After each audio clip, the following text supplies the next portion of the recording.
भारत में केंद्र और तमाम राज्य सरकारें महिला सुरक्षा के लंबे चौड़े दावे करती रही है।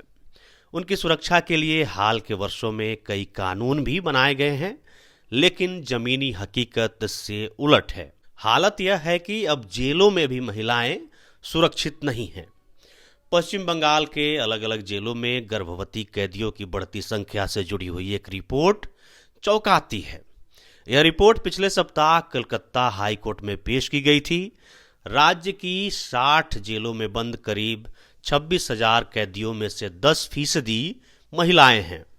इन जेलों में क्षमता से ज्यादा कैदियों की मौजूदगी उनके रहन सहन, खान पान और चिकित्सा सुविधाओं पर निगाह रखने और समय समय पर इस बारे में अदालत को रिपोर्ट देने के लिए साल 2018 में हाईकोर्ट ने न्याय मित्र की नियुक्ति की थी।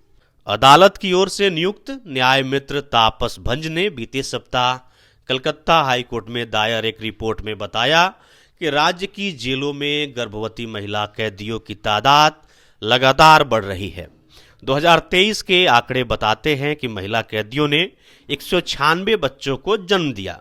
फिलहाल ऐसे बच्चे भी जेलों में ही रह रहे हैं। इस समय भी अलीपुर सेंट्रल जेल में एक महिला कैदी गर्भवती है। हाईकोर्ट में रिपोर्ट पेश होने के बाद सुप्रीम कोर्ट ने भी इस मामले का स्वतः संज्ञान लेते हुए जांच करवाने का फैसला किया है और इस मामले पर रिपोर्ट देने को कहा है। रिपोर्ट के मुताबिक अलीपुर जेल में एक महिला कैदी तो गर्भवती है ही, वहां दूसरी महिला कैदियों के 15 बच्चे भी रह रहे हैं। हाईकोर्ट ने इस स्थिति पर गहरी चिंता जताते हुए कहा कि अदालत ने इस रिपोर्ट को गंभीरता से लिया है। हाईकोर्ट ने इस मामले को आपराधिक मामलों की सुनवाई करने वाली खंडपीठ के समक्ष रखने का निर्देश दिया है। सुझाव दिया गया है कि तमाम जिला जज अपने अधिकार क्षेत्र में स्थित जेलों का दौरा कर इस बात का पता लगाएं कि कितनी महिला कैदी वहां रहने के दौरान गर्भवती हुई हैं। यह प्रस्ताव भी दिया गया है कि सभी जिलों में मुख्य न्यायिक मजिस्ट्रेट महिला कैदियों को जेल भेजने से पहले उनकी प्रेगनेंसी जांच कराने का भी निर्देश दे। राज्य के तमाम थानों में प्रेगनेंसी जांच की व्यवस्था किए जाने का भी सुझाव दिया गया है। साथ ही यह अपील भी की गई है कि महिला सेल में पुरुषों के प्रवेश पर पूरी तरह पाबंदी लगाई जाए।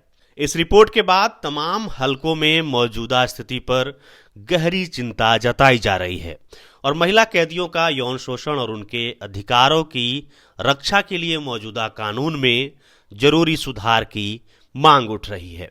समाजशास्त्रियों का कहना है कि बंगाल की जेलों में महिला कैदियों की यह स्थिति चौंकाती जरूर है, लेकिन देश के दूसरे हिस्सों में भी तस्वीर लगभग एक जैसी ही है।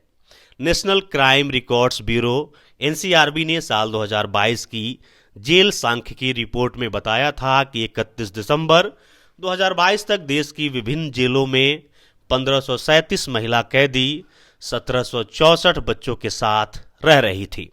इस मामले में उत्तर प्रदेश, बिहार और पश्चिम बंगाल क्रमशः पहले, दूसरे और तीसरे स्थान पर हैं।